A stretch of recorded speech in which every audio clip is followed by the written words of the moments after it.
देखिएगा कल कौन सा राजा पढ़ रहे थे बच्चों हम लास्ट?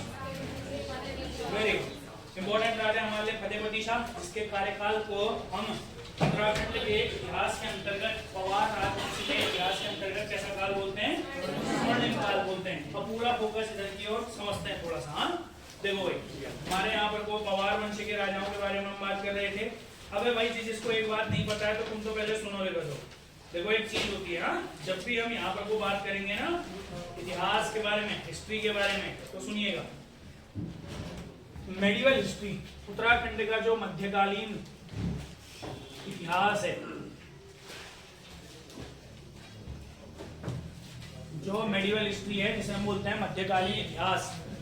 मेडिवल हिस्ट्री उत्तराखंड में हमें दो अलग अलग चीजें पहले पढ़नी पड़ती हैं। एक हमें पढ़ना पड़ता है पवार वंश, जिसे हम बोलते हैं पवार डायनेस्टी, ये हम पढ़ते हैं गढ़वाल के अंतर्गत, गढ़वाल क्षेत्र में इनका शासन था। दूसरा हम पढ़ते हैं चंद वंश, जिनका जो रीजन था वो कुमाऊं था। पहला इंपॉर्टेंट चीज, ये रीजन आप लोगों को समझ में आते हैं। अब क्या है, ये जो पवार डायनेस्टी है, इसका जो रूलिंग पीरियड है वो 888 से लेकर के 1804 तक है। अभी हम यही पढ़ रहे हैं, ठीक है।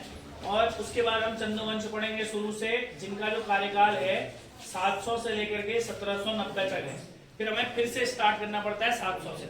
अभी बोलो मत भाई, इधर देखो मैं बाहर भेज दूंगा। अभी हम ये पढ़ रहे हैं, इसके अंतर्गत आप लोगों ने टोटल इस काल को मिलाते हुए ये थोड़ा सा आगे तक जाता है 1949 तक, ठीक है भाई। क्या अगर आप इसको नहीं भी करेंगे तो इस काल में आपने टोटल 55 राजा पढ़ने पड़ते हैं। There are 55 rulers. सिमिलर तरीके से चंद राजवंश के अंतर्गत 62 राजा आपने पढ़ने पड़ते हैं, 61-62। फिर यहाँ 1790 में गोरखा, यहाँ 1804 में गोरखा, ठीक है ना। पर गोरखाओं के तक अभी हम लोग पवार वंश पढ़ रहे हैं, फिर ये पढ़ेंगे तो मध्यकालीन अभी स्टार्टिंग ही है, उतना स्टार्टिंग भी नहीं है क्योंकि पवार वंश खत्म होने की कगार में है। पवार वंश के अंतर्गत हम अभी पढ़ रहे हैं 49th रूलर, जिसका नाम है फतेहपति शाह। 49th रूलर है जिनका नाम फतेहपति शाह है, जिसको हम लोगों ने क्या बोला हुआ है? फतेह शाह बोला हुआ है। फतेहपति शाह है जिसे हम लोगों ने क्या बोला हुआ है? फतेह शाह। ये थोड़ा सा इंपॉर्टेंट होता है हमारे लिए, फतेहपति शाह बोलिए या फतेह शाह बोलिए। 1664 से लेकर के 1716 तक इनका कार्यकाल होता है। 1664 से लेकर 1716 तक इनका रूलिंग पीरियड है। ये set on the throne of Garhwal, Garhwal की धरती पर इन्होंने इस समय तक शासन किया था। इसमें हमें पहले ही इंट्रोडक्शन में 2-3 पॉइंट याद करने पड़ते हैं। अगर आपसे पूछा जाएगा गढ़वाल में पवार वंश का स्वर्णिम काल किसके काल को कहते हैं, तो आंसर होगा फतेह शाह। अगला इसके इसी का जो दूसरा नाम होता है वो प्रीतम शाह होता है, इंपॉर्टेंट। फिर क्या होता है भैया कि ये कई समय तक संरक्षण काल में रहता है वगैरह वगैरह, वो कल हम डिस्कस कर चुके थे। फिर कल हमने जो इसके अंतर्गत एक और हेडिंग बनाई थी फतेह शाह के अंतर्गत, फतेह शाह के द्वारा किए गए अभियान। फतेह शाह ने जो भी हमारे यहाँ पर को अभियान किए, अभियान मतलब जिन्हें हम लोग बोलते हैं जो भी इसने अटैक वगैरह किए जहां भी, या इस पर जिसने अटैक किए। अभियानों में सबसे पहला हमने पढ़ा था 1685, ध्यान से सुनिएगा, 1685, फिर हमने पढ़ा था 1692, फिर हमने पढ़ा था 1696। ये 3 वर्ष हमने अभियानों के पढ़े हुए थे। 1685 के अंतर्गत सबसे पहली बार जो इसने अभियान किया था वह सिरमौर पर अभियान किया था। 1685 में इसने सिरमौर में अभियान किया था। सिरमौर मतलब बगल में हमारे उत्तराखंड के हिमाचल प्रदेश के अंतर्गत। 1692 में जो इसने किया था वह दक्षिण दिशा सहारनपुर पर अभियान किया था। सहारनपुर पर इसने अभियान किया था, साउथ की तरफ को, नीचे की तरफ को आया था उत्तराखंड से। और 1696 के अंतर्गत इसने तिब्बत पर अभियान किया था, ऊपर दापा प्रांत। अगर आप उत्तराखंड को देखते हैं, संपूर्ण उत्तराखंड बना देते हैं हम, ऊपर तिब्बत हो गया, बगल में हिमाचल, नीचे यूपी, इधर ये गढ़वाल, ठीक है, ये कुमाऊं, इधर आ जाता है गढ़वाल, कुमाऊं, ये गढ़वाल है, इधर आ जाता है कुमाऊं, ये तिब्बत, ये हिमाचल और ये यूपी। तो यहाँ भी आक्रमण हो गया, यहाँ भी हो गया और यहाँ भी। अब बस केवल और केवल इसका जो आक्रमण बचा हुआ है वह किसके साथ, मतलब इसने क्योंकि चारों दिशाओं में अभियान किया था। तो अब हम जानने वाले हैं आज फतेह शाह और कुमाऊं के मध्य जो अभियान हुए। क्या पढ़ने वाले हैं आज हम? फतेह शाह और कुमाऊं के मध्य अभियान। तो आपको बहुत अच्छे तरीके से समझना है। थोड़े से आज हम बात करने वाले हैं कुमाऊं अभियानों के बारे में। बहुत अच्छे तरीके से सुनते रहना जो हम आपको बताते हैं, ध्यान से सुनिए। जो इसके कुमाऊं के अभियान होते हैं वो 1678 से शुरू होते हैं। इसके बीच में आना चाहिए, वैसे तो इससे भी पहले आना चाहिए सबसे पहले, मगर इससे लास्ट में मैं इसीलिए बता रहा हूँ क्योंकि ये थोड़े से ज्यादा अभियान है। ऐसा नहीं है कि 1678 में आक्रमण किया और खत्म हो गया। यहाँ तो ऐसा ही था, सिरमौर पर आक्रमण किया 85 में, खत्म, उसको कर्जदार बनाया 3000 रुपए का, कहानी खत्म। सहारनपुर पर आक्रमण किया, 4 साल तक वहां कब्जा किया, 96 तक, वहां पर वो फतेहपुर शहर बसाया, खत्म। तिब्बत पर अभियान किया, तिब्बत में ऐसा गजब लड़ा। मैंने आपको बताया था क्वेश्चन बनेगा, आपसे पेपर में पूछेगा, 95% चांसेस है कि क्वेश्चन आएगा। ऐसा पवारों का ऐसा कौन सा राजा है आज भी जिसकी वीरता के कारण, जिसके टोपी और हम बोल सकते हैं तलवार, उसकी कोट तिब्बत के मंदिरों में रखा हुआ है आज भी, वो कौन है? हमारा फतेह शाह। फतेह शाह गजब, फतेहपति शाह गजब लड़ा था वहां तिब्बत जब इसने अभियान किया हुआ था। तो अब हम लोग समझते हैं कुमाऊं के अभियानों के बारे में। कुमाऊं के जो अभियान शुरू होते हैं 1678 से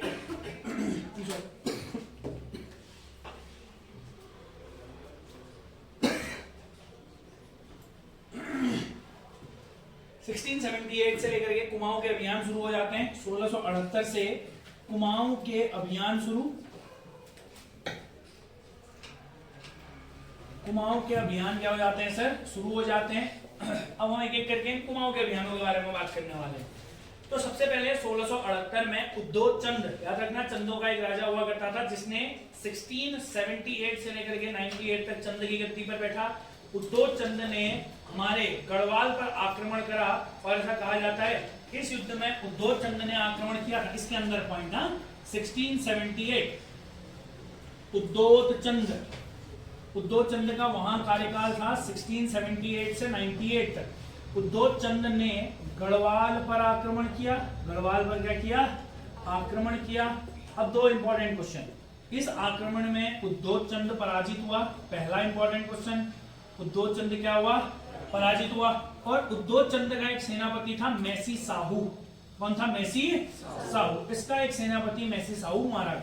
अच्छा आप एक काम भी करिएगा, अभी तक मैंने आपको जितना पढ़ा है, अभी नहीं, जैसे ही ये खत्म हो जाएगा ना चंद पवार, उसके बाद जितने भी चंद या पवार राजा हैं, जिन जिनके सेनापति जो थे मारे गए जिस जिस युद्ध में जब जब, ये आपको एक साथ नोट करिए, ठीक है? तो मैं कोशिश करूंगा कि मैं लास्ट में बता दूं, फिर भी आप अपने अकॉर्डिंग ऐसी चीजों को याद करिए, ठीक है दोस्त? चलो फिलहाल पहला इंपॉर्टेंट है उद्योग चंद का आक्रमण। उद्योग चंद हार गया और मैसी साहू मारा गया। क्लियर हो गया ना? 1679 उद्योग चंद ने पुनः आक्रमण किया। 1678 के बाद 1679। क्लियर हो गया ना? तो इसने फिर से आक्रमण किया। उद्योग चंद ने इस समय में ठीक ठाक लूट मचाई। इस समय में ऐसा कहते हैं उद्योग चंद जो था इसने बहुत बढ़िया तरीके से क्या मचाई? लूट मचाई। उद्योग चंद ने पूरे के पूरे गढ़वाल के अंतर्गत लूटपाट मचाई। अब बहुत अच्छी सी यहाँ पर कोई कहानी होती है, ध्यान से सुनना। अब जैसे ही यहाँ पर कोई इसने लूटपाट वगैरह मचाई तो एक बहुत अच्छा क्वेश्चन बनता है, याद रखना।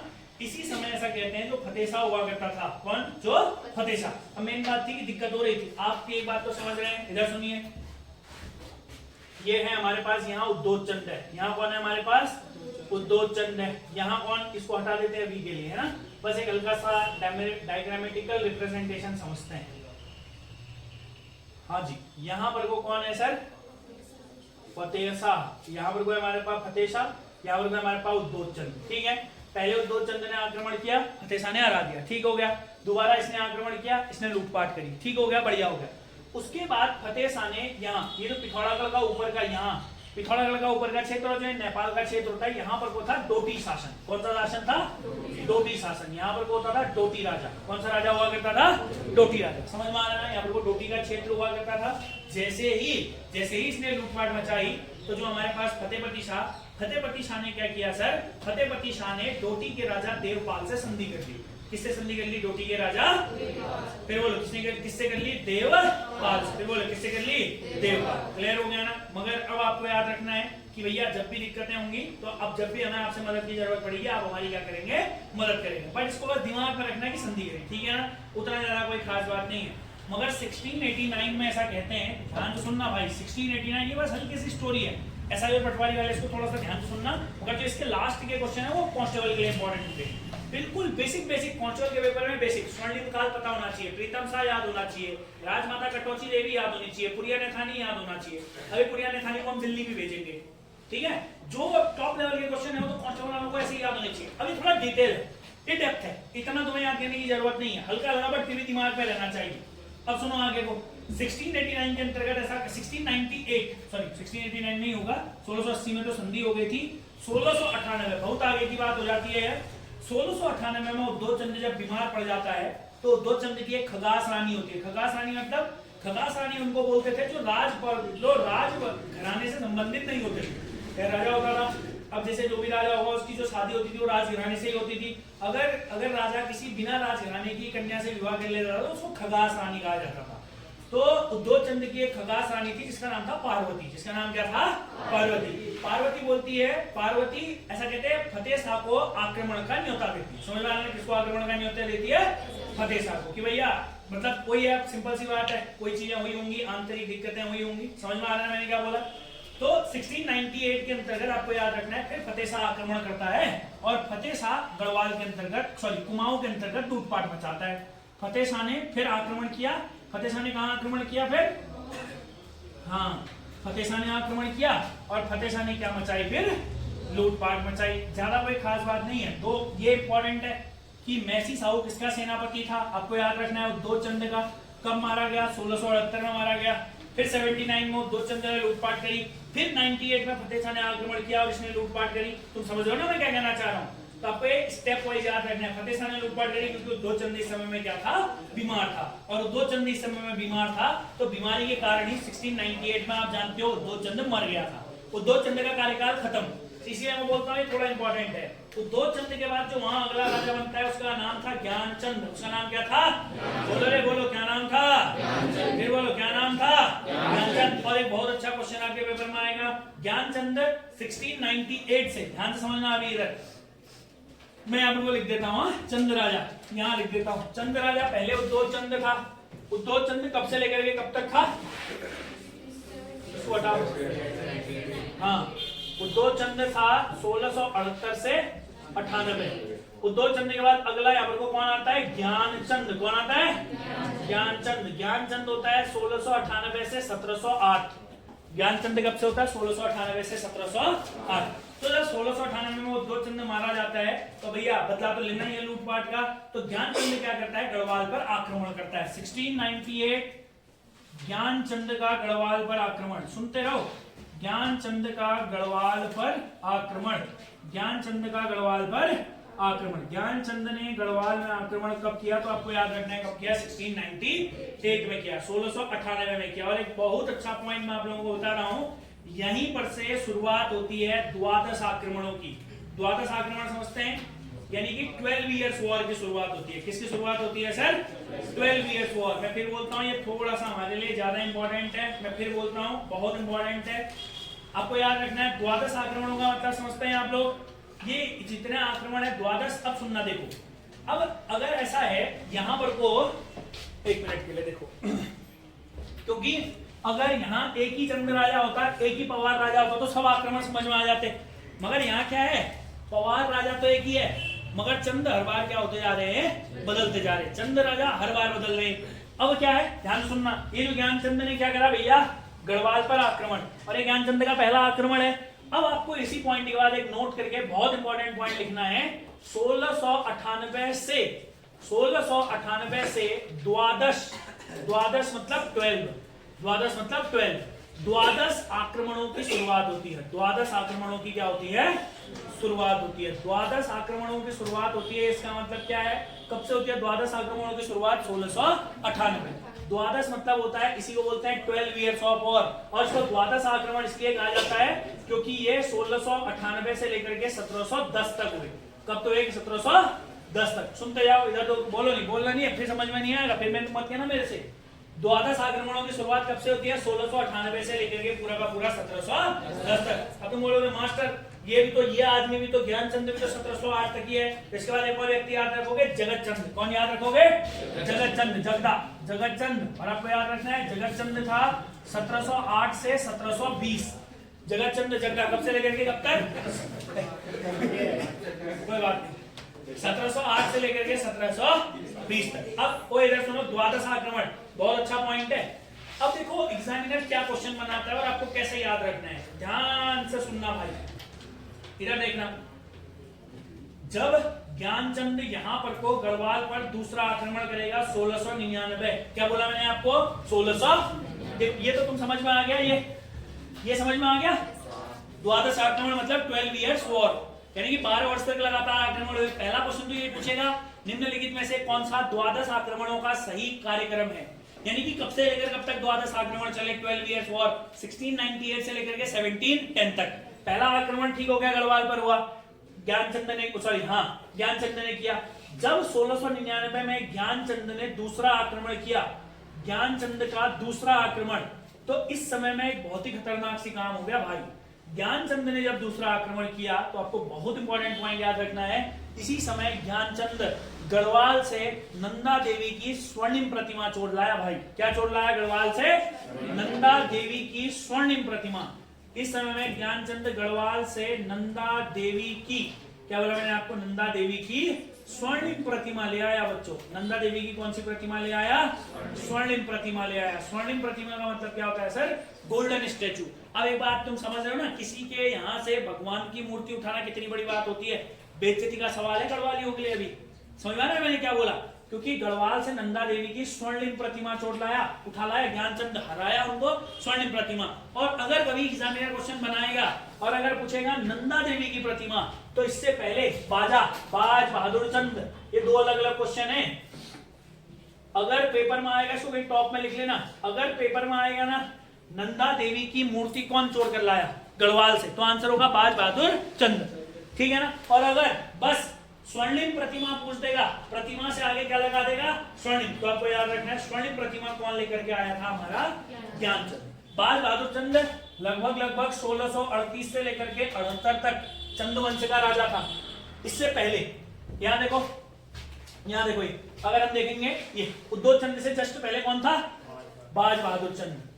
ये उद्धव चंद से जस्ट पहले कौन था? बाज बहादुर चंद। बस ये सीरियल याद रखो हल्का सा। तो यह सुनो, ज्ञानचंद दूसरा आक्रमण, गढ़वाल से नंदा देवी की स्वर्णिम प्रतिमा ले आया, पहला इंपॉर्टेंट चीज। इसी के नीचे नोट करके लिख लेना, अगर पूछेगा कि भाई बताइए नंदा देवी की प्रतिमा कौन लेकर के आया, क्या बोला मैंने? बस नंदा देवी की प्रतिमा। खाली नंदा देवी की प्रतिमा पूछेगा तो कौन होगा आंसर? बाज बहादुर चंद। बाज बहादुर चंद। अगर खाली प्रतिमा पूछेगा तो बाज बहादुर चंद, और अगर स्वर्णिम प्रतिमा पूछेगा तो ज्ञानचंद। कोई डाउट तो नहीं है। द्वादश आक्रमण कब से कब तक? 98 से 10 तक। स्वर्णिम प्रतिमा और प्रतिमा दोनों का फर्क है, ठीक है। अच्छा क्वेश्चन बनाएगा एग्जामिनर, दिमाग में रखिएगा इसको। 1699 का आक्रमण क्लियर हुआ। अगर किसी को कोई डाउट है तो पूछ लीजिए। और आपको याद रखना है इसने मूर्ति को मल्ला महल में स्थापित किया था, वो अभी के लिए इंपॉर्टेंट नहीं है, उसको फिलहाल के लिए हटा दीजिए। अगला पॉइंट, अब भैया अभी तक 1600, अब भैया जैसे ही ये लोग स्वर्णिम प्रतिमा लेकर के आ गए तो 1701 में याद रखना है फतेह शाह ने फिर से आक्रमण किया। क्या बोला मैंने आप लोगों को? फतेह शाह ने फिर से आक्रमण किया, मगर वो आक्रमण हमारे लिए इंपॉर्टेंट नहीं है। मतलब ऐसा नहीं समझना कि हर साल युद्ध होगा। द्वादश आक्रमण मतलब इस काल में युद्ध हुए। उसके बाद 1703, बोलो कौन सा वर्ष बोला मैंने? 1703। 1703 के अंतर्गत होता है दुधौली का युद्ध। किसका युद्ध होता है सर? दुधौली का युद्ध होता है, ध्यान समझना, इंपॉर्टेंट है। और दुधौली का युद्ध अगर आपसे पूछा जाएगा तो आपको याद रखना है ज्ञानचंद ने गढ़वाल पर आक्रमण करके फतेह शाह को पराजित किया था। अगला इंपॉर्टेंट क्वेश्चन, द्वादश आक्रमणों में 1703 दुधौली का युद्ध। किसका युद्ध हो गया सर? दुधौली का युद्ध। इंपॉर्टेंट क्वेश्चन है, फिर से अगेन दुधौली का युद्ध। और इस आक्रमण में ज्ञानचंद द्वारा, याद रखना है, ज्ञानचंद के द्वारा किसको पराजित किया गया था? फतेह शाह को पराजित किया। फतेह शाह को पराजित किया। चलो ज्यादा कोई खास बात नहीं है। अब आता है एक बहुत अच्छा क्वेश्चन, ठीक है। 1709, मेरी बात को बहुत ध्यान से समझना। 1708 में कौन चले गया? चंद्र राजा। कौन हट गया था? ज्ञानचंद। 1709 में कौन आ गया था? जगतचंद। कौन आ चुका था सर? जगतचंद। अब ध्यान से सुनना, एक बहुत ही इंपॉर्टेंट सी चीज हम आपको बता रहे हैं, बहुत ध्यान से सुनना। 1709 में जगतचंद ने फिर गढ़वाल पर आक्रमण किया, बहुत ध्यान से सुनना। 1709 में, अभी मैं आपको फिर बताऊंगा इसमें इंपॉर्टेंट क्या क्या है, सब याद रखना जरूरी नहीं है, बताएंगे अभी। 1709 के अंतर्गत अगर हम बात करेंगे तो 1709 में जगतचंद ने गढ़वाल पर आक्रमण किया। सही, जगतचंद ने कहां आक्रमण किया? और इस बार ऐसा कहते हैं ना, ये जो जगतचंद था, जगतचंद ने जब आक्रमण किया गढ़वाल पर, तो जगतचंद ने इस समय में आक्रमण किया जब गढ़वाल पर, तो जगतचंद ने श्रीनगर तक जीत लिया। जगतचंद ने कहां तक जीत लिया था? श्रीनगर तक। ध्यान से सुनना है, थोड़ा इंपॉर्टेंट है। जगतचंद ने संपूर्ण श्रीनगर तक का क्षेत्र विजित कर लिया। जगतचंद ने कहां तक का क्षेत्र विजित कर लिया था? श्रीनगर तक का क्षेत्र विजित कर लिया, श्रीनगर तक का क्षेत्र जीत लिया। फिर यहाँ पर कोई छोटी सी कहानी आती है, इस चीज को समझते हैं। श्रीनगर तक का क्षेत्र किसने जीत लिया था? जगतचंद ने जीत लिया। वहां कौन है अभी हमारे यहाँ पर? तो फतेह शाह, जैसे हम लोग क्या बोलते हैं, फतेहपति शाह। अब भाई जब ये पता चला फतेह शाह को कि भाई गड़बड़ हो गई, बल पूरा का पूरा साम्राज्य हाथ से निकल गया है, पूरा का पूरा साम्राज्य हाथ से निकल गया। और जब हाथ से निकल रहा है साम्राज्य तो यहाँ पर को थोड़ा सा दिक्कतें आने पड़ी हैं। किसके लिए दिक्कत आने पड़ गई है भैया? तदेशा के लिए। तो इस समय में एक बहुत ही इंपॉर्टेंट आदमी की एंट्री होती है जिसका नाम है पुरिया नैथानी। इसका नाम क्या है? पुरिया नैथानी। अब ध्यान से समझना भाई, जगत चंद्र जैसे ही आक्रमण करता है ना, पूरी स्टोरी सुनते हैं। जगत चंद्र जैसे ही आक्रमण करता है और श्रीनगर पर कब्जा करता है, तो श्रीनगर पर कब्जा करने के बाद वहां पर थोड़ा सा स्थिति खराब हो जाती है। अब भाई श्रीनगर में दरबार सब किसके हाथ में आ जाएगा? जगत चंद्र। इतने में पुरिया नैथानी आता है। पुरिया नैथानी खतरनाक आदमी। जैसे मेरे पास इसके लिए बहुत अच्छा एग्जाम्पल होता है। अगर मान लो तुमसे आके कोई कहे कि बस कुछ नहीं, 51 रुपए की खिचड़ी चढ़ावल, हम डन है, पुलिस इस बार एसआई डन है, या तो एसआई डन है या तो पटवारी डन है, समझ ना? वैसा पुरिया नैथानी 52 खोपड़ी, समझ मैं क्या कह रहा हूँ? तो पुरिया नैथानी जगदा से कहता है, जगत चंद्र से कहता है, तेरे माथे पर लगते जबल है ना, तू जीतेगा बल पूरा भारत, तो ये गढ़वाल का बल तेरे माथे पर एक ऐसा तेज है, ऐसा लग रहा है। अब वही मेरे कहा तो सही आप लोगों से, अगर आपके घर पे कोई भी बाबा टाइप का आदमी आएगा, अब बाबा टाइप का आदमी तुमसे कहेगा बच्चा बल इस बार जिस चीज की तो तैयारी कर रहा है, अब भाई कोई ना कोई आदमी कुछ तो करेगा ही ना। अब वही तो दिमाग से कहता बाबा, साइकोलॉजी से, बाबा बल जिस चीज की भी तो तैयारी कर रहा है बल, मेरे को पता तूने बहुत मेहनत करी है। और संजोग से कभी ऐसा होता है उन्हीं दिनों तुम पढ़ना शुरू कर रहे हो तो तुम्हें कई कष्ट हो रहा होता है, या उन्हीं दिनों कुछ कर रहे हो तो मेहनत तो लगती है, मतलब मेहनत कर रहे। अब बाबा भाई अंतर्यामी में गेट के अंदर आओ, भाषा का बात कर रहा है बाबा से। हाँ, बाबा अंदर आएगा तो बाबा अब बताओ बल बालक बल दक्षिणा तो लगेगी है, तो भाई दक्षिणा कह रहा है बल तू ले 50 रुपए ले बल, बता अब क्या क्या होगा, को क्या क्या करना है। ऐसा हो जाता है ना। यही काम यहाँ पर को भी हुआ। जो जगत चंद्र था, जगत चंद्र से कहा पुरिया नैथानी ने, देख भाई बल मैं नाम है बल नैथानी है ना, मोहब्बत पक्का वामन, अगर तू मेरी बात मानता है तो तेरे को ये श्रीनगर गढ़वाल में कुछ नहीं मिलेगा, तेरे लिए पूरा भारत पड़ा है, तू मैंगलोर तक का क्षेत्र विजिट करेगा। और वही बात हो गई ना, थोड़ा बहुत जगत चंद्र भी बहकावे में आ गया क्योंकि अभी तक लगातार जीत रहा है, इनके पूरे पूर्वज भी जीत रहे हैं। तो जगत चंद्र ने कहा थोड़ा बहुत तो पहले 1-2 मिनट के लिए सोचा, उसने कहा हल्का सा वो ढील दी होगी ना, बता कैसे जीत सकता हूँ मैं। पुरिया नैथानी ने इतने में कैप्चर कर लिया जगत चंद्र को। जगत चंद्र से कहा कि तेरे को अगर, ध्यान से सुनना, जगत चंद्र से कहा कि अगर तेरे को पूरा का पूरा, अगर तेरे तू चाहता है कि तेरा पूरा भारत में कब्जा हो तो तेरे को एक ही काम करना पड़ेगा, तेरे को कोई एक बड़ा सा क्षेत्र या बड़ा सा कोई भी चीज एक पंडित को दान में देना पड़ेगा। ऐसा किसने कहा? पुरिया नैथानी ने। किससे कहा? जगत चंद्र ने कहा भाई अब कहां से लाऊं बोला अभी पंडित, क्या कहा होगा पुरिया नैथानी ने? नहीं देख रहा तेरे सामने इतना बड़ा पंडित खड़ा है, समझ में क्या कह रहा हूं? तो पुरिया नैथानी ने ऐसा कहते हैं धोखे से संपूर्ण विजित भाग दान में ले लिया। किससे? जगत चंद्र से। किसने लिया दान में जगत चंद्र से? पुरिया नैथानी। पुरिया नैथानी ने पूरा जो श्रीनगर है वो दान में ले लिया। किससे? किससे ले लिया? जगत चंद्र से। और ध्यान से सुनना इंपॉर्टेंट चीज, जगत चंद्र से पूरा का पूरा क्षेत्र दान में ले लिया। किसने भैया? हमारे पुरिया नैथानी ने। और पुरिया नैथानी ने बोला जगत चंद्र से, भाई तेरे को मैं अच्छा रास्ता बताऊंगा बल, जहां से तो दक्षिण भारत की ओर जावल, यहीं से जाना, यहीं से जाके जीतेगा बल तू। पुरिया बल जगत चंद्र ने, चल भाई ठीक है बल तू कह रहा है तो सेना भी आई बल, अभी मैं भी भेज रहा हूँ। पुरिया नैथानी ने कहा थोड़ी सेना मेरी भी ले जा, एक गढ़वाल की भी ले जा, थोड़ी सेना जीत बल जा दक्षिण भारत तक। मगर पुरिया नैथानी ने कहा तभी जीतेगा जिस रास्ते से मैं बताऊंगा उसी से जाएगा। बता बल रास्ता बता, ऐसा रास्ता बताया खतरनाक वाला। भाई वो गढ़वाली में भगरी गया वही रस्तों में। कौन? जगत चंद्र। और उसके बाद तुरंत बुलाया किसको? फतेहपति शाह को। फतेहपति शाह से कहा भाई देख ऐसा बल तू तो एनर्जी टाइप का आदमी, हार गया बल इससे, अब भी मैंने इसको इस वाले खोले में अलजलिया रखा बल, मेरा सेना, समझ में क्या कह रहा हूँ? इस वाले खोले में हो बोलो, इससे बाहर ही नहीं निकल सकता बल, यहाँ इतना बड़ा दाना बल सामने, पीछे से तू सेना ले जा, यही चीत कर बल इसको। समझ में तो मैं क्या कह रहा हूँ? इसी के अगले साल 1709 के, देखो कुछ लोग इसको 1709 ही मानते हैं और कुछ लोग इसको कितना मान लेते हैं? 1710। और मेरी बात को बहुत ध्यान से सुनना, बहुत इंपॉर्टेंट क्वेश्चन जो मैं आपको बता रहा हूँ। 1710 के अंतर्गत ये वाली कहानी आप लोगों को याद रखना, पूरा श्रीनगर जीतने के बाद भी आखिर कैसे हार गया बेचारा। उसके बाद 1710 में फतेह शाह ने पलट कर आक्रमण किया। क्या बोला मैंने आप लोगों को? फतेह शाह ने आक्रमण किया, पलट कर आक्रमण किया। तुम जानते हो पुरिया नैथानी, अभी तुम देखना पुरिया नैथानी साहब गजब का आदमी है ना, अभी हम उनको दिल्ली भेजेंगे, वहां भी कारनामा करके आएगा, तुम देखो इधर। फतेह शाह ने आक्रमण किया। और आपको एक बात बताएं, इस आक्रमण में तुम एक बात बताओ, तुम खुद एक बात बताओ, अब ये आदमी को तो इसने यहीं हरा दिया, जगत चंद को तो गढ़वाल में हरा दिया है, जगत चंद वहीं चितपट हो गया है, और भाई आगे को तो जाएगा ना आदमी। ऐसा कहते हैं जब फतेह शाह ने आक्रमण किया था तो इस आक्रमण में इसने बागेश्वर कत्यूर घाटी तक जीत लिया था। बागेश्वर को कत्यूर घाटी कहा जाता है। इसने बागेश्वर या जिसे हम बोलते हैं कत्यूर घाटी तक जीत लिया था।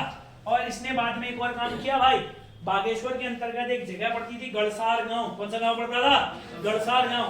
बोला मैं जीत गया बल, जय बद्री विशाल। और ये गड़सार गांव आज से बद्रीनाथ मंदिर को दान, समझ में आ रहा है ना। तो इसने जीतने के बाद बागेश्वर या कत्यूर घाटी का गड़सार गांव, कौन सा गांव? गड़सार गांव किसको दान में दे दिया? बद्रीनाथ मंदिर को दान में दे दिया। तो अच्छा क्वेश्चन बनता है। और अब देखो यहाँ पर कोई जितने भी आक्रमण है ना सर, ये सारे के सारे सबसे महत्वपूर्ण आक्रमण है, इसीलिए कुमाऊं के अभियान एक साथ मैंने आपको बताए। अब तुम खुद देखो फतेहपति शाह कितना खतरनाक टाइप का राजा बेचारा, इसने ये 3 आक्रमण तो कोई दिक्कत ही नहीं है, ये तो हमने कल ही पढ़ लिए थे, 85, 92 और 96। इन आक्रमणों में इसने सिरमौर, सहारनपुर, तिब्बत सब जीता। मगर जब कुमाऊं के अभियान शुरू हुए 1678 से, तो पहले के जो ये 4 अभियान या 3 अभियान थे, ये तो इसने किसके साथ लड़े? हमारे उद्योगचंद। मगर फिर उसके बाद ज्ञानचंद आया 1698 और 1698 से लेकर के 1710 द्वादश आक्रमणों की शुरुआत, 12 इयर्स ऑफ वॉर स्टार्ट हुआ। द्वादश आक्रमणों की जब शुरुआत हुई, द्वादश आक्रमणों में जब दूसरा युद्ध था 1699 वाला, इसी युद्ध में ज्ञानचंद ने गढ़वाल से नंदा देवी की स्वर्णिम प्रतिमा ले आया। स्वर्णिम प्रतिमा मतलब गोल्डन, समझ आ रहा ना, पूरी सोने की बनी नंदा देवी की प्रतिमा उठा लाया। फिर अगर खाली स्वर्णिम प्रतिमा ना पूछकर अगर खाली पूछेगा नंदा देवी की प्रतिमा कौन लाया, तो आंसर होगा बाज बहादुर। 1703 में वही दुधौली का युद्ध होता है, कोई ज्यादा खास बात नहीं है, अच्छे पेपरों में थोड़ा डिटेल अगर जाएगा तो पूछ सकता है। 1709 जगत चंद ने गढ़वाल पर आक्रमण किया, क्योंकि 1708 तक ही था हमारे पास कौन? ज्ञानचंद। यही इंपॉर्टेंट है कि आपको ये याद हो जाए तो आपको सारा याद हो जाएगा। फिर जगत चंद ने आक्रमण किया, जगत चंद ने गढ़वाल तक जीत लिया, मगर एक आदमी की एंट्री हो जाती है पुरिया नैथानी। पुरिया नैथानी गजब गजबजा जाता है किसको? जगरा को। जगरा जैसे ही गज बची है, फतेह शाह को बोला कि भाई जा आक्रमण कर। फतेह शाह ने आक्रमण किया, कत्यूर घाटी पूरा अंदर कुमाऊं तक घुस गया। कत्यूर घाटी जीतने के बाद कत्यूर घाटी के अंतर्गत गढ़सार गांव किसको दे दिया? बद्रीनाथ मंदिर को दान में। बद्रीनाथ मंदिर की बदौलत जीते हैं मतलब इतना सारा क्षेत्र, और यह मंदिर किसको दान में दे देंगे? हम बद्रीनाथ मंदिर को दान में दे देंगे। समझ में आया आप लोगों को? ये थे अभियान। अब हमने फतेह शाह के बारे में पहला उसका इंट्रोडक्शन किया, फिर फतेह शाह के हमने अभियान करे। अब हम बात करते हैं एक बहुत ही इंपॉर्टेंट व्यक्ति के बारे में, इसका नाम है पुरिया नैथानी। इसका नाम क्या है सर? पुरिया नैथानी। अब सुनना बहुत अच्छे तरीके से दोस्त, अभी बेसिक पूरा जैसे मैं बता रहा हूँ स्टेप वाइज, क्योंकि अभी पुरिया नैथानी बताया आप लोगों को, ध्यान से सुनना। जो एक पुरिया नैथानी है, ध्यान से सुनिएगा, पुरिया नैथानी का बहुत इंपॉर्टेंट रोल है। अब हम एक हेडिंग डालेंगे, पुरिया नैथानी और गढ़वाल और दिल्ली के संबंध। सबसे इंपॉर्टेंट टॉपिक है पुरिया नैथानी और गढ़ दिल्ली संबंध। पुरिया नैथानी और गढ़ दिल्ली संबंध। गढ़ दिल्ली संबंधों में महत्वपूर्ण भूमिका निभाने वाला आदमी भी कौन था? पुरिया नैथानी। खुर्दा में ही जो गढ़वाल और दिल्ली के संबंध थे उनमें एक महत्वपूर्ण भूमिका निभाई थी। चलो देखो कैसे महत्वपूर्ण भूमिका निभाई थी, उसको समझते हैं। देखो बहुत अच्छे तरीके से समझेंगे। सबसे पहले हम बात करने वाले हैं पुरिया नैथानी के बारे में। किसके बारे में बात करने वाले हैं? पुरिया नैथानी। इसी में हम बात करेंगे पुरिया नैथानी, और इसी के अंतर्गत हम बात करेंगे एवं गढ़ दिल्ली संबंध। गढ़ दिल्ली संबंध का मतलब क्या हुआ सर? गढ़वाल और दिल्ली के संबंध, गढ़ दिल्ली संबंध। चलो अब हम बात करते हैं थोड़ा गढ़ दिल्ली संबंधों के बारे में भी। पहले पुरिया नैथानी। पुरिया नैथानी के बारे में हम आपको पहले भी बता चुके हैं। इसको गढ़वाल का चाणक्य और गढ़वाल का नाना फड़नवीस कहा जाता है। ठीक है, 2 इंपॉर्टेंट क्वेश्चन है, गढ़वाल का चाणक्य और गढ़वाल का नाना फड़नवीस पूछेगा तो क्या आंसर दोगे? पुरिया नैथानी। देखो पुरिया नैथानी जो था, इसने 2 बार दिल्ली की यात्रा करी भाई, याद रखना। इसने कितने बार दिल्ली की यात्रा करी? 2 बार। ऐसा कहते हैं पहली बार तो ये किसी काम से गया हुआ था। 1668 में पुरिया नैथानी की दिल्ली की प्रथम यात्रा। पुरिया नैथानी पहली बार कब गया? दिल्ली की प्रथम यात्रा। पहली बार पुरिया नैथानी दिल्ली कब गया? 1668। उस समय ऐसे ही सकते, कुछ लोग बोलते हैं आमंत्रण में गया होता, कुछ कहते हैं आमंत्रण देने गया था। डजंट मैटर, जब भी गया। मगर आप एक बात जानते हैं, जजिया एक कर होता है। अब कभी भी एक मुसलमान शासक होता है तो जो गैर मुसलमान लोग होते हैं उनके द्वारा एक कर देना पड़ता है, जिसको क्या बोलते हैं? जजिया। तो औरंगजेब नाम का एक राजा था, आप जानते हैं, जिसने 1678 और 79 इस काल में पुनः जजिया कर लागू कर दिया था। इसने पुनः जजिया कर लागू कर दिया पूरे भारत में। इसने पुनः जजिया कर लागू कर दिया, किसने? औरंगजेब ने। अब उत्तराखंड के अंतर्गत गढ़वाल वालों को भी जजिया कर देना था, तो इतने में भाई मेन बात यह है कि हम तो गरीब राज्य हैं, कहां से देंगे? तो 1679 में आपको याद रखना है, 1679 के अंतर्गत पुरिया नैथानी को भेजा गया गढ़वाल, पुरिया नैथानी को भेजा गया दिल्ली। इस समय में फिर से पुरिया नैथानी गया दिल्ली, और पुरिया नैथानी के दूसरी यात्रा का कारण क्या था? जजियागढ़ को माफ करवाना। पुरिया नैथानी फिर से कहां गया? दिल्ली गया। और इस बार पुरिया नैथानी जो दिल्ली गया था, इसका जो कारण था, इसका कारण था जजियागढ़ को माफ करवाना। इसका कारण क्या था? जजियागढ़ को माफ करवाना, जजियागढ़ को माफ। और वहां पर कोई खतरनाक ट्रेजेडी हुई, पुरिया नैथानी कोई तेज टाइप का आदमी था।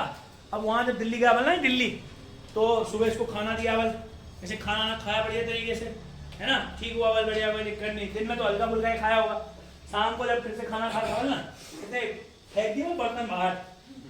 पुरिया नैथानी ने वहां दिल्ली दरबार में खाना खा रहा था, फेंक दी बर्तन बाहर को। बाद में कहा बोल क्यों फेंक रहा भाई? इसने कहा बोल देख भाई, ऐसा देख कोई औरंगजेब बल तमीज से रहने का। हमारे यहाँ प्रथा है भाई, एक बार जिस थाली में खाए दोबारा नहीं खाते हो थाली में। मामूली आदमी समझ रहे हम गढ़वालियों को, तो ऐसा किसने कहा? औरंगजेब क्या करेगा ऐसे में? ये नरकी, एक तो तुम्हें से कर माफ करवा रहा है, और ऊपर से है हमारे बर्तन बाहर फेंक रहा है, निकाल तलवार, आज इसी का होगा हलाल, है ना। उसके बाद क्या कहा ना, अरे मालिक बल क्यों समझते बल गलत, हमारे यहाँ तो केले के पत्तों में खाते बल, एक बार जिस पत्ते में खाते दोबारा उसमें नहीं खाते बल, है ना। मेरे को लगा तुम्हारे यहाँ भी यही रिवाज होगा, तो इसीलिए इसको क्या कहा जाता है? चाणक्य। बहुत ही खतरनाक बुद्धि थी पुरिया नैथानी में, समझा ना मैं क्या कह रहा हूँ? तो पूरा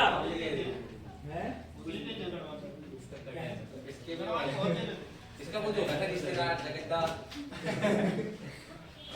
चलो कोई दिक्कत नहीं, बढ़ते आगे की ओर। वो सही बात है कि देखो अभी कभी कभी ना, अब बोलो ना, देखो ज्यादा तेज है तो ठीक ही है भाई, क्या ही करना है भाई, अब जो तेज होगा ठीक है, जो बेचारा सीधा साधा होगा वो भी ठीक ही है।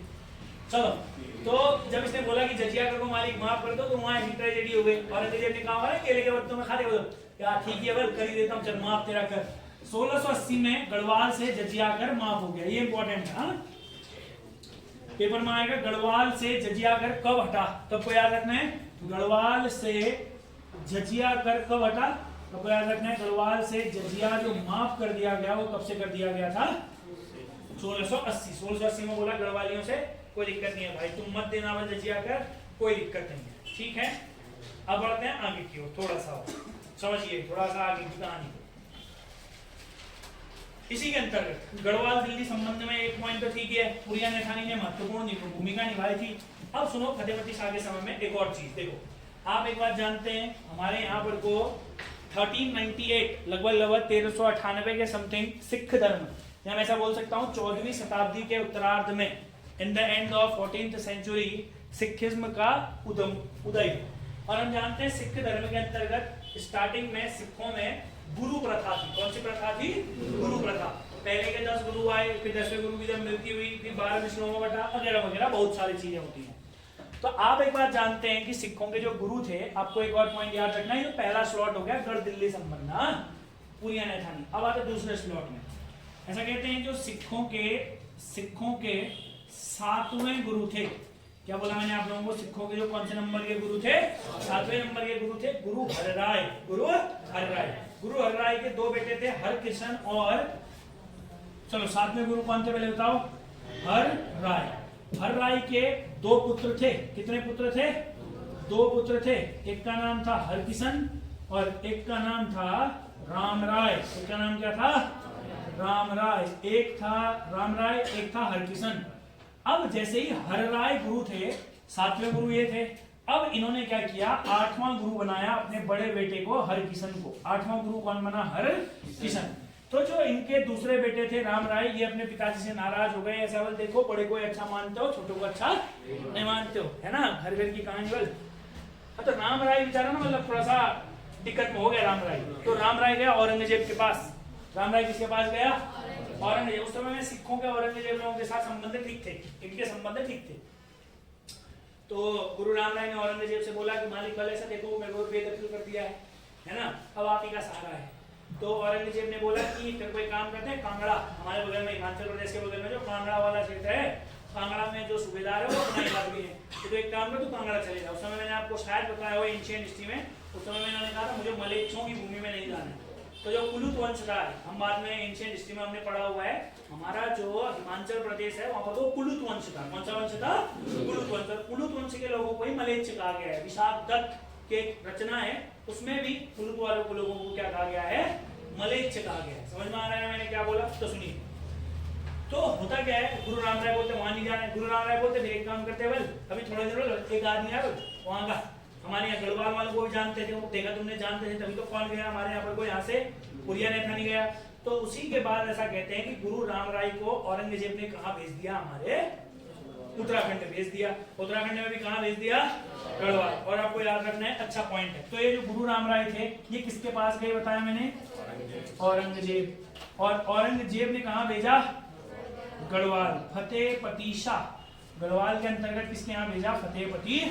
और अब ध्यान सुनना, इससे रिलेटेड दो बहुत अच्छे क्वेश्चन बनते हैं। आपकी बेस बुक्स में थोड़ा सा गलत दिया परीक्षा में, इसको सुधार देना, जहां पर वो भी मिलेगा।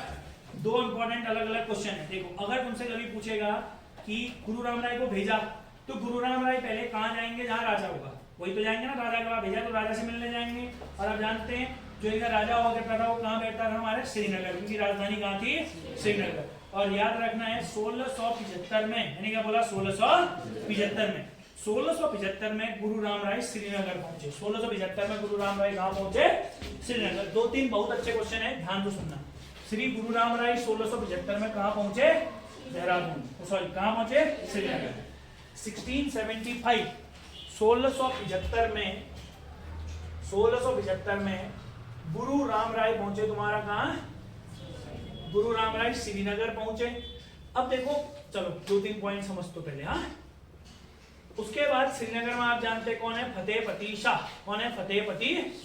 फतेहपति शाह ने इनको 3 गांव की जागीरें दी। फतेहपति शाह ने इनको कितने गांव की जागीरें दी? 3 गांव की जागीरें दी। और ये जो 3 गांव की जागीर थी, आपको याद रखना है, खुड़गुड़ा, चमासारी और राजपुर। बोलो कौन कौन सा? खुड़गुड़ा, चमासारी और ये तीनों का तीनों था आप लोगों का कहां? देहरादून में। तो अब इनको कहां जाना होगा? देहरादून। अगले साल 1676, बहुत अच्छा क्वेश्चन है, गुरु राम राय देहरादून आए। तो ये आपसे एक क्वेश्चन पूछेंगे, श्रीनगर कब आए? देहरादून। आप अपनी पेज बुक में ये पाएंगे 1699।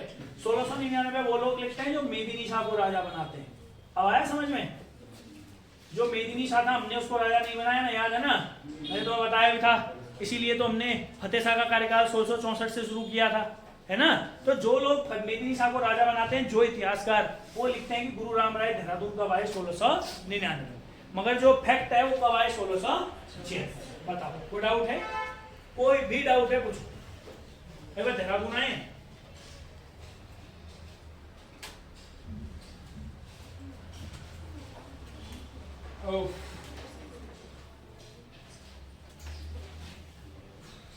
बड़ा इनको कोई डाउट है भाई? तुम्हें समझ में आ रहा है? सारे इंपॉर्टेंट क्वेश्चन है, ठीक है दोस्त?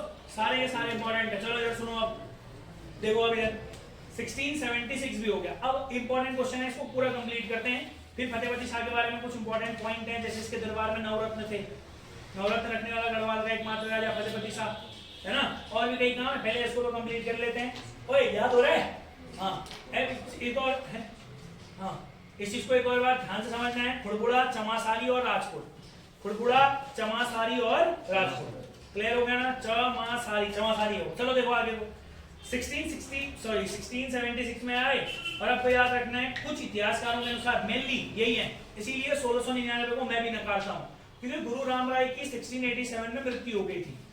1687 में गुरु राम राय की क्या हो गई थी? मृत्यु। मगर आपको याद रखना है, ध्यान से समझना भी है, गुरु राम राय 1687 में निपट गए बेचारे। 1687 में मृत्यु हो गई। इनकी पत्नी थी पंजाब कौर। कौन थी इनकी पत्नी? और 1699, ये ईयर इंपॉर्टेंट है, 1699 में पंजाब कौर ने, मेरी बात को ध्यान से समझना, पंजाब कौर ने देहरादून में झंडे मेले की शुरुआत करी। किस मेले की शुरुआत करी? झंडा मेले की शुरुआत करी। झंडा मेले की शुरुआत करी। झंडा मेला आपको याद रखना है, पंजाब कौर ने शुरू करवाया था 1699। 1 महीने तक लगता है, ये राखी के ठीक अगले बात है, होली के अगले बात है, ठीक है ना? होली के ठीक 1 महीने बाद तक कौन सा मेला लगता है हमारे यहाँ पर को? झंडा मेला लगता है। ठीक हो गया ना। और एक और इम्पोर्टेंट क्वेश्चन, जब आप कभी जाएंगे देहरादून के अंतर्गत, तो देहरादून में एक हमारे पास गुरुद्वारा है, याद रखना है, जिसको बोलते हैं दरबार साहिब। क्या बोलते हैं? दरबार। तो पंजाब गॉड ने देहरादून में एक तो झंडा मेला शुरू करा और देहरादून में ही दरबार साहिब नाम की गुरुद्वारा की स्थापना करी। दरबार साहिब गुरुद्वारा बनवाया। कौन सा गुरुद्वारा बनवाया? दरबार साहिब गुरुद्वारा। और एक बढ़िया क्वेश्चन बनाएगा इससे, ये जो दरबार साहिब गुरुद्वारा था ना सर, इसकी शैली थी मुगल शैली। ये जो गुरुद्वारा बना, इसका जो शैली, इसमें जो आर्ट यूज किया गया था वह मुगल आर्ट था, मुगल शैली में बना था। या कौन सी शैली में बना था? मुगल शैली में बना था। It was built in Mughal art, ये मुगल शैली में बना था। ये जो बना था दरबार साहिब कौन सी शैली में बना था? मुगल शैली। मुगल शैली में इसलिए बनाया हो सकता है क्योंकि जानते हैं आप, जितना भी ये लोग बने हुए थे, चाहे गुरु राम राय हो, चाहे पंजाब कौर हो, किसकी बदौलत बने थे? औरंगजेब, है ना। औरंगजेब ने यहाँ भेजा हुआ था, तो इसीलिए आपको याद रखना है इसकी जो शैली थी वो कौन सी शैली थी? मुगल शैली। आगे की ओर बात करते हैं 1707। बहुत बढ़िया बढ़िया क्वेश्चन है, ये सब बहुत इंपॉर्टेंट क्वेश्चन है। 1707 1707 1707 के अंतर्गत जो पंजाब कौर थी, पंजाब कौर ने महंत प्रथा या चेला प्रथा शुरू करी। पंजाब कौर ने किसकी शुरुआत करी? महंत प्रथा या चेला प्रथा। महंत प्रथा या चेला प्रथा। फिर बोलो, महंत प्रथा या चेला प्रथा। और आपको याद रखना है, इसी में प्रथम महंत बने थे औददास। कौन बने थे? औददास। ध्यान से समझना, प्रथम महंत कौन थे? औददास। फिर बोलो, प्रथम महंत कौन थे? औददास। इसी में आपको एक महंत याद रखने, 9वें महंत। 9वें महंत थे इंदिरेश दास। 9वें महंत कौन थे? इंदिरेश दास। 9वें महंत थे इंदिरेश दास। अब ध्यान से समझो, इंदिरेश दास, इंदिरेश। अब इधर सुनो, ये जो इंदिरेश दास है ना, इंद्रेश दास ने ही, ये बहुत अच्छा क्वेश्चन है, 2 बार आ चुका है यूकेएसएससी के पेपरों में, मगर इसमें ईयर में थोड़ा सा दिक्कत है। देखो, जो इनकी ऑफिशियल वेबसाइट है, इनकी ऑफिशियल वेबसाइट में दिया है 1952, मगर आपकी सारी किताबों में दिया है 1950। ठीक हो गया ना। 1950 गलत है, मगर आपको एक अगर मिलता है ऑप्शन में, तो फिर अगर 1952 ऑप्शन में नहीं है, एक बार 52 भी नहीं था, 50 भी नहीं था, 51 में सही किया था एग्जामिनर ने। फिर भी मैं कह रहा हूं मेन जो है वो कब है? 1952 में इसी इंद्रेश दास ने SGRR एजुकेशन मिशन की स्थापना करी। SGRR education. इसीलिए तुम अगर कभी भी देहरादून जाओगे तो तुम्हें जितने भी स्कूल दिखेंगे, सब दिखेंगे श्री गुरु राम राय स्कूल, श्री गुरु राम राय कॉलेज। हर गली में SGRR स्कूल है, वहां बहुत बड़ी फाउंडेशन है। SGRR की सबसे बड़ी फाउंडेशन है भाई।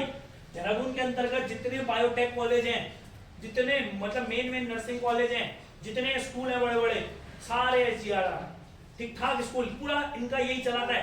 पूरी सोसाइटी है, एजुकेशन मिशन है, और ये उत्तराखंड के पेपरों के लिए इंपॉर्टेंट है। तो SGRR एजुकेशन मिशन की जो स्थापना हुई थी वो कब हुई थी? 1952।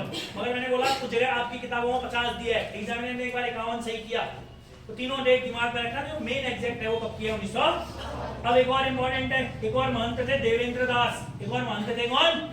फिर देवेंद्र दास ने इंद्रेश दास के नाम पर 2006 में हॉस्पिटल और कॉलेज बनवाए। ठीक है, बट इतना याद कर लो, बहुत है। बताओ, समझ में आया? एक बार ना एक काम करना, ध्यान से सुनना। एक बार ना ये वाला जो पॉइंट है सिख गुरु वाला, एक बार इसको फिर से देखो एक बार अच्छे से। सिख गुरु वाला इंपॉर्टेंट है दोस्त। देखो कब कब क्या हुआ, ईयर वाइज, फिर कॉपी के लास्ट पन्ने में बिना देखे लिखोगे। पहले एक बार इसको समझो, कब से हुआ पूरी कहानी याद करो। चलो 1 मिनट का टाइम दे रहा हूं, फिर पूछूंगा बाबू, अगर नहीं आया फिर मैं बाहर भेज दूंगा क्लास के। इंपॉर्टेंट है, कहा तो इंपॉर्टेंट है, जैसे याद होना चाहिए यहीं के यहीं। फटाफट से देखो।